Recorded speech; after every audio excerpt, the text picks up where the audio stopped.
lost Gospel of Thomas is powerful because it is believed to be the actual words of Jesus as he was teaching those around him how to use the power of human emotion in his life.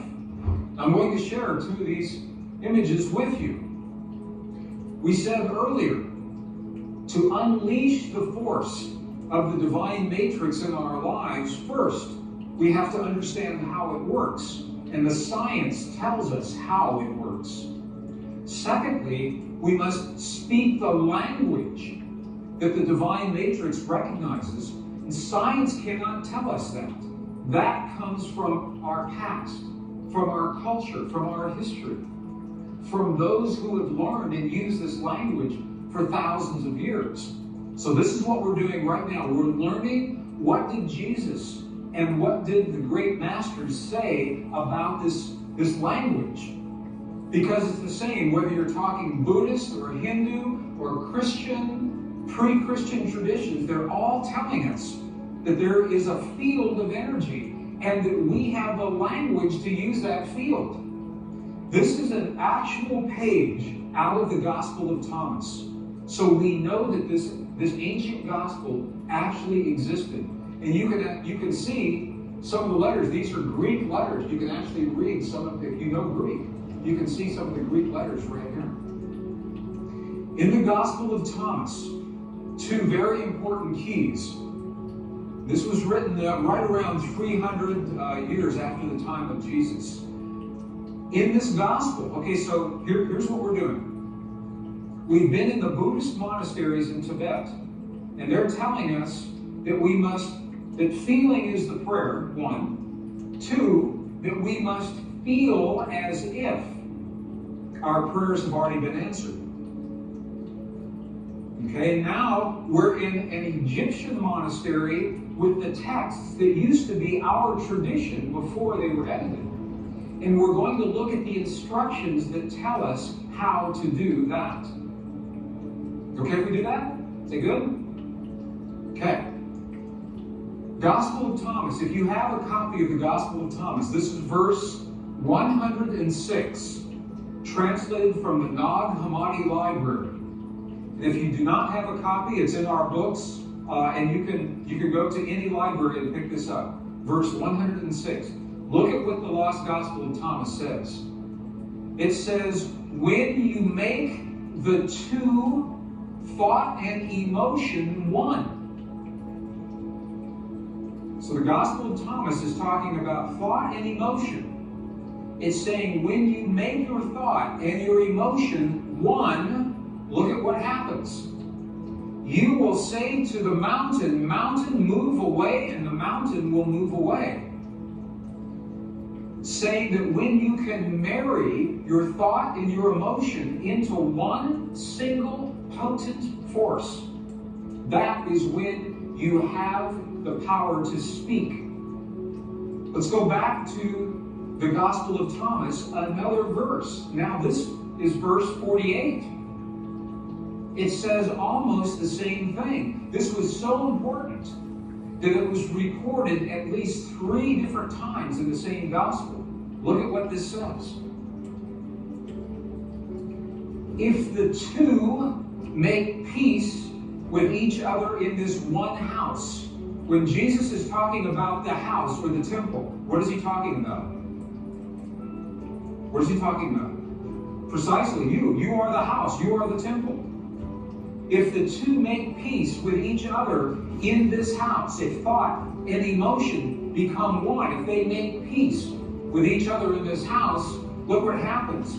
They will say to the mountain, move away, and it will move away. He's telling us again, in a completely different verse, how powerful it is to marry thought and emotion. But they still haven't told us how. How do you do this?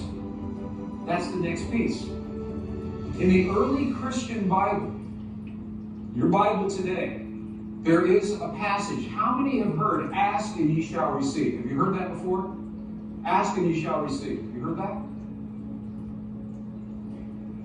I know people that ask and ask and ask and nothing happens. Because the asking is not done with the voice. The asking is not done, please, please, bring this to my world. That's not asking. To ask, we must speak to the field, to the divine matrix, in the language that the field recognizes. In a language that's meaningful. The field doesn't recognize our voice, it recognizes the power of our heart. Remember this morning, our heart, we have a feeling, creates electrical waves, magnetic waves. That's the language the field recognizes. So when you create the feeling in your heart as if your prayer is already answered, that creates the electrical and the magnetic waves that bring that answer to you. And you're going to see this in just a moment. Ask and ye shall receive. While we still have this passage in our text, in the Bible that you have today, the King James Version, John 16, 23, 24, what you have is the condensed version. You have the edited version. The edited version looks like this. This is the edited version. Whatsoever ye ask the Father in my name, he will give it to you. Hitherto have ye asked nothing in my name. Okay? Ask and ye shall receive, that your joy may be full. Okay, this is the edited version. This is so amazing to me because they took out the two sentences that tell us how to ask. In the 4th century, when the edits happened, they took those two sentences out. Would you like to see those two original sentences? Okay, we'll go back into the original Aramaic and we'll look at a new translation. This is the original Aramaic. It begins, it looks very similar. So this is the retranslated version with the missing pieces. All things that you ask straightly, directly from inside my name, you will be given. It says, so far you've not done this. Because if we ask with our voice, we have not done this. Now here's the piece that was edited. Here is what was lost. Look at these two very powerful sentences. Ask without hidden motive and be surrounded by your answer. Be enveloped by what you desire, that your gladness be full. Look at what it's saying. It's not saying to speak a word. It's saying to be surrounded, to feel as if. If you are surrounded, you are feeling as if your answer has already happened. Be enveloped.